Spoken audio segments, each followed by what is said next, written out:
लेकिन और सर देखें, इससे वो पहले बांग्लादेशी जो एयर चीफ हैं वो पाकिस्तान में हैं, हमने उनको दौरा भी कराया और यहां पर बात हो रही है JF-17 थंडर की, सुपर मिशाक की। लेकिन भारतीय जी मीडिया जो है वहां पर तिलमिला रहा है, वहां पर जो है वावेला शुरू कर दिया उन्होंने कि पाकिस्तानी पायलट्स जो हैं वो बांग्लादेश में जा चुके हैं, वहां पर उनको ट्रेनिंग देंगे, वहां पर जो है वो बांग्लादेश उनको अपनी बेस देगा, वहां से हमला करेंगे, हमारी चिकन नेक तोड़ेंगे। और टर्की जो है वो बगैर पायलट के जहाज जो है उन्होंने बना लिए हैं, वो भी पाकिस्तान को मिलेंगे, वहां से पाकिस्तान हमला करेगा। तो ये कैसा खौफ है भारत को, और ये खौफ में वो मुब्तला हो चुके हैं। क्या आप समझते हैं कि ये खौफ उनकी रातों की नींद जो है वो उड़ा रहा है? आप तो बड़ी अच्छी मिसालें देते होते हैं। मेरा ख्याल शायद आपको, मेरा ख्याल था आपको गाना याद आएगा, कोई सड़दा है तो सड़े दिलदार मोहब्बत करे। तो आई थिंक उनको होने दें, उनको तकलीफ है, तकलीफ उनको मल्टीपल डायरेक्शन से है, क्योंकि अब हर तरफ उनके, इधर पाकिस्तान है, उधर बांग्लादेश है, नेपाल है और ऊपर चीन है। तो एक पाकिस्तान एयरफोर्स के, मुतहदा पाकिस्तान के जमाने की जो नॉर्थ में इनके टुवर्ड चाइना एक इसको हम समझ लिए कि हमारा एक फॉरवर्ड बेस होता था जो कि वॉर में सिर्फ या अदरवाइज ट्रेनिंग के लिए इस्तेमाल होता था, अबेंडेंट था। उसको मुकम्मल ऑपरेशनलाइज किया जा रहा है। और उसके साथ जब पाकिस्तान की इंशाल्लाह JF-17 की डील इंशाल्लाह होगी, क्योंकि इनके पास F-7 है जो कि 50s की टेक्नोलॉजी है, तो उसके साथ आप देखिए कि हमारे लोग जाएंगे, इनके लोग ट्रेनिंग के लिए आ रहे हैं। बल्कि आपको बताता चलूं कि जब से इनके हालात बेहतर हो गए, हमने पिछली एक्सरसाइज में, जो हमारी मल्टीनेशनल एक्सरसाइज होती है, बतौर ऑब्जर्वर के बांग्लादेश के पायलट्स को और इनके जो एयर डिफेंस कंट्रोलर्स हैं उनको दावत दी थी और वो आए थे। तो ये सिलसिला तो शुरू हो चुका है। अच्छा, और आप ये फरमाइएगा एयर वाइस मार्शल साहब, मैं चाहता हूँ ज़्यादा से ज़्यादा आपसे हम मुतमत्तो हो सकें। Do you have any different estimates आ रहे हैं कि इट इज़ $5 बिलियन वगैरह माहिदा होगा, 10 होगा, या इट इज़ टू अर्ली, या there is any information regarding this कि ये इसका हुजम क्या होगा फाइनेंशियल एतबार से? देखिए, अभी तो स्पेकुलेशंस है, लेकिन देखिए खास तौर पे अगर सुपर मशाक की और JF-17 की डील होती है तो ये इट्स अ ह्यूज अमाउंट। ये सिर्फ लेट्स से 20 मशाक या 20 JF-17 नहीं है।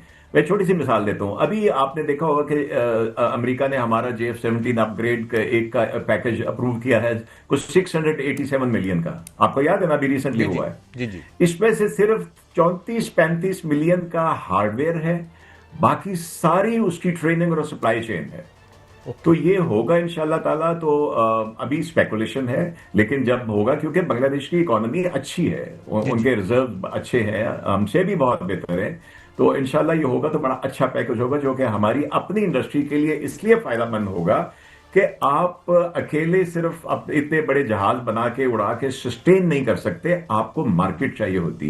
तो मशाक को तो मार्केट मिल चुकी, और JF-17 अच्छा, भी आपने बड़ी अच्छी बात की एयर मार्शल साहब, आपने बड़ी अच्छी बात की, मगर ये है कि मगर मैं एक बात और भी कहता चलूं, मे बी टंग इन चीक, कि ये एक डिफेंस की इंडस्ट्री है माशाल्लाह। अब बाकी जो हमारे हिस्से हैं उनको भी कोई इस पे ध्यान करना चाहिए। वो एक्सपोर्ट्स गिर रही हैं, ये एक्सपोर्ट्स बढ़ रही हैं, चले आधा गिलास भरा हुआ है। अच्छा, ये बताइए कि जो टर्की के हवाले से खबर आई थी कि वो उन्होंने कोई अनमैन्ड जहाज पर, यानी ड्रोन तो सुने थे, इज इट अ फिक्शन और really they are heading towards that, या उन्होंने बना लिया? ये बिल्कुल फिक्शन नहीं है, बिल्कुल रियलिटी है। उन्होंने अनमैन्ड प्रॉपर फाइटर जेट बना के उसके बड़े ही बेहतरीन और सक्सेसफुल ट्रायल किए हैं।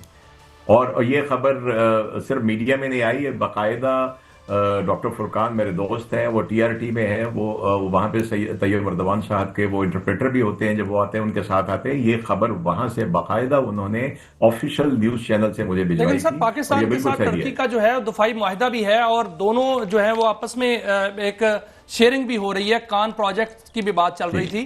क्या ये जहाज जो है ये पाकिस्तान को भी मिलेंगे और पाकिस्तान की फिजाओं में भी उड़ते हुए नजर आ रहे हैं मुस्तकबिल में? जी, कान का अभी देखिए, इसके ऊपर जब एशिया मार्शल झील सिद्धू गए थे और तुर्की में रुके थे, तो वहां पे इसके बारे में गुफ्तगू हुई थी कि हम इसको एज ए कंसोर्शियम उनके साथ ज्वाइन करना चाहते हैं। आई थिंक इसके ऊपर अभी निगोशिएशन या इसके ऊपर बात चल रही है, बिकॉज काफी ह्यूज अमाउंट है उसमें जो शामिल है। तो लेकिन ये कि आप देखिए कि उनके जो तुर्की के बेहतरीन ड्रोन्स हैं, और हमारा ऑलरेडी एग्रीमेंट हो गया है। बायराक्तर सर ये तो बहुत बड़ी खबर है कि ऐसे जहाज जो है वो पाकिस्तान को भी मिलेंगे और पाकिस्तानी आर्मी जो है वो दुनिया की ताकतवर तरीन आर्मी बन जाएगी इंशाल्लाह, और भारत को इस पर वाकईतन जो है वो फिक्रमंद होना चाहिए। अच्छा, होना चाहिए। एयर वाइस मार्शल साहब, जनाब, thank you very much, you are so kind कि हमें आप एनलाइटन करते हैं, और जो हमारी जो डिफेंस इंडस्ट्री है इस हवाले से पॉजिटिव खबरें बहरहाल आ रही हैं। एक ब्रेक लेते हैं, ब्रेक के बाद वापस आते हैं तो आलमी दुनिया में एक हलचल है, और एक खबर आपको देंगे कि निकोलस मादुरो से हाथ कौन कर गया। खुद भी उन्होंने अपने साथ हाथ किया, मगर बज़ाहिर इस वाक़े में कौन था ये बताएंगे।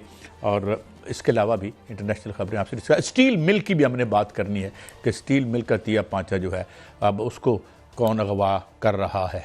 एक ब्रेक के बाद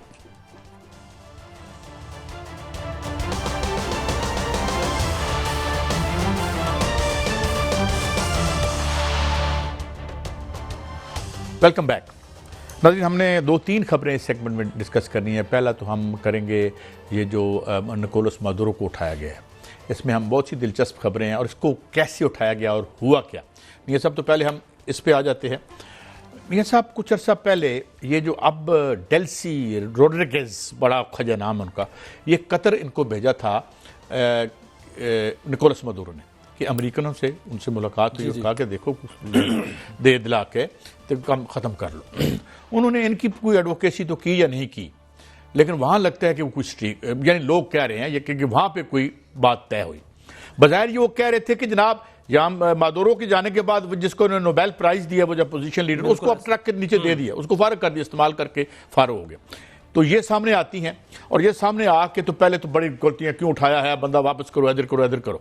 उसके बाद पता चलता है कि ये वाइस प्रेसिडेंट है, अब ये प्रेसिडेंट का अबूरी हल्फ इन्होंने उठा लिया है, और आते ही अगली दफ़ा जो वो बयान देती हैं वो ये बताती हैं कि आए मिल के बैठें और हम बात करते हैं। तो वहाँ पर फैसला ये हुआ था कि निकोलस मादुरो की जो क्योंकि उसको इतना डिमोनाइज कर चुके थे कि उसके साथ वो दोबारा बैठना नहीं चाहते थे। जी। तो ये जो खेल, और ये खातून कौन है, ये हुगो चेवेज़ की बड़ी करीबी थी। ह्यूगो चेवेज़ जानते हैं ना, ह्यूगो चेवेज़ वो लीडर था कि जिसके खिलाफ जब कू हुआ अप्रैल 2001 में, वो दुनिया का मुख्तसर तरीन कू था, फौजी कू था, वो 47 घंटे रहा था। यानी काजी साहब, इसका मतलब ये है कि घर का बेदी जो है वो लंका डा गया, और जो मीर सादिक है उन्होंने जाके उसमें कतर में सौदा कर दिया उसको। अच्छा, अब दूसरी बात सुने, 47 घंटे का जो मार्शल लॉ था उसमें क्या हुआ कि जब अमेरिका ने CIA ने उसे करवाया था, तो जो उनका नुमाइंदा खड़ा होके ना मेरा फ्लोरेंस महल में ले रहा था हल्फ, तो उसके कान में उन्होंने बताया कि ज्यादा नहीं 10 लाख लोगों ने मेरा फ्लोरेंस महल को अपने घेरे में ले लिया है, और वो कह रहे हैं कि where is our president, where is Hugo Chavez. लेकिन काजी साहब, जो कुछ भी हुआ, नहीं, एक बात, आखिरी बात, अब देखें कि इसने क्या किया। 13 साल से ये हुकूमत में था, वो तमाम आसलात जो थी, जो तमाम उसने मेहनत कशों को ताकत दी थी, घर दिए थे, उनको पीछे करके ब्यूरोक्रेसी को अंदर ले आया, उसी ब्यूरोक्रेसी ने उसे मरवा दिया। जी काजी साहब, जो कुछ भी हुआ है ये बड़ी शर्मिंदगी वाली बात है कि एक सदर जो है, मुंतखब सदर, उसको उठा के ले गए, और कल जिस तरह उनको पेश किया गया, सारे पूरी दुनिया ने इस पर जो है वो किया है। लेकिन काजी साहब, जो ईरान में हो रहा है, ईरान के अंदर जो मज़ारे फूट रहे हैं, वहाँ पर जो है वो बहुत सी हलाकतें भी हो चुकी हैं, और वहाँ 48 घंटे की डेडलाइन भी दे दी गई है। वहाँ अमेरिका की जानब से ये कहा गया है कि अगर गोली चलाई दोबारा तो या मजीद हलाकतें हुई तो वो मुदाखलत करेंगे।